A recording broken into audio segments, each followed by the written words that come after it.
Okay. Hello. Welcome to my final project presentation for this class, COMMS 411. It was a cool assignment. I felt grateful to be given the amount of freedom that I needed to go and study something that I was super interested in. And I decided to take a look at a movie, one that I watched when I was a kid, and I feel like kind of shaped the way I thought about the world a little bit for, at least a period of time. I was an impressionable 13-year-old. But anyway, it is. Let's see if we can go to the next slide here. Goodfellas by Martin, directed by Martin Scorsese. The film came out in 1990. It's about a 2.5 hour movie. It's an adaptation of the book Wise Guy by Nicholas Pileggi. Um, and Nicholas Pileggi he wrote the story of Henry Hill, who's played by Ray Liotta in the movie, the guy on the left of the poster. And so it's nonfiction. The book, it's a true story of a mobster turns an informant to the government, and just kind of it encompasses his story of getting in the mob when he was, let's see, he was probably 13 or 14. But it's a well-known movie, one of Scorsese's best works, but it's known for its violence and vulgarity, um, specifically. And like I said, when I saw it when I was a kid, like it definitely made an impression on me. And so what I wanted to do was quantify the all that violence and verbal violence too, that's contained inside the movie.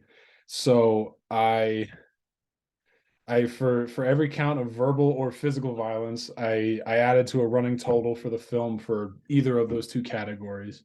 I define verbal violence as anything between like a common insult or up to a vulgar threat. There's a whole lot of that. Even just verbal violence can even just be kind of yelling. Like I felt that because I don't know. It encompasses a lot of things. Physical violence was kind of similar. Like it was anything as much as like a light shove or full on assault or murder. There is a little bit of that in the movie, hence the violence. Um, but yeah, so as I watched the movie, I just tallied it up. Originally, I started counting the number of swear words above, like damn and hell, and it got to be too exhausting, just the way that Joe Pesci's dialogue is written in the movie. So either way, I relevant theory, this one, the reason I wanted to look at Goodfellas specifically, because like I mentioned before, it's a movie I saw when I was a kid, and it influenced the way that I thought about the world a little bit, which is what cultivation theory is. How exposure to media affects a viewer's perceptions of reality, where something we might see in media isn't how the world truly is, but because we see it in media and because it's so prevalent there, it can be how we feel the world is.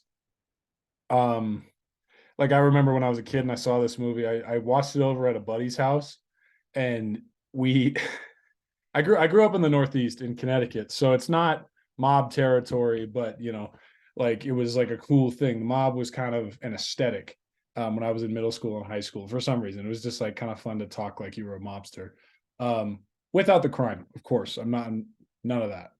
But yeah, so I remember watching this movie and then just kind of talking differently and thinking differently and feeling like everyone was kind of like, I don't know, bad in a certain way. Um, yeah, so I thought that connected well with cultivation theory, connects well with violent and vulgar movies because it makes us think a certain way about the world.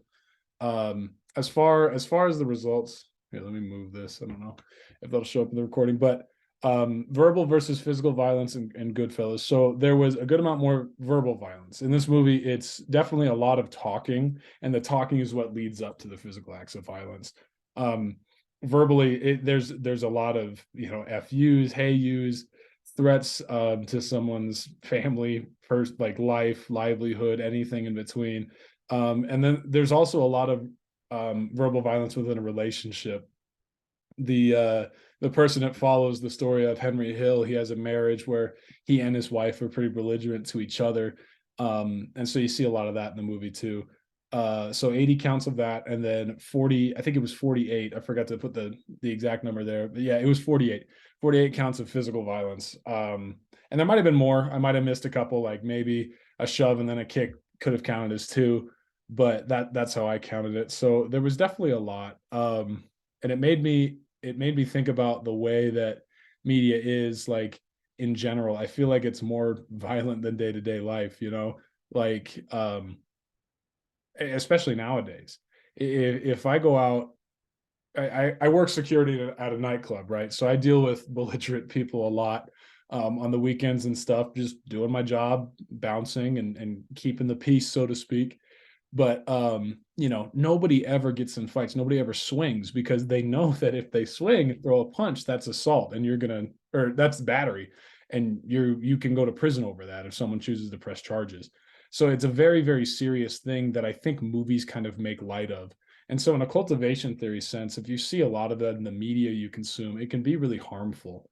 I think it can make you think that things like that are okay in a sense. I know it did with me. I scrapped my fair bit when I was a young kid, and luckily that got rooted out of me as time went on. But yeah, so I think it was really interesting to watch a movie, especially one that I saw when I was a kid and I know affected me as an adult, and see like, oh yeah, like this is definitely exaggerated, over the top.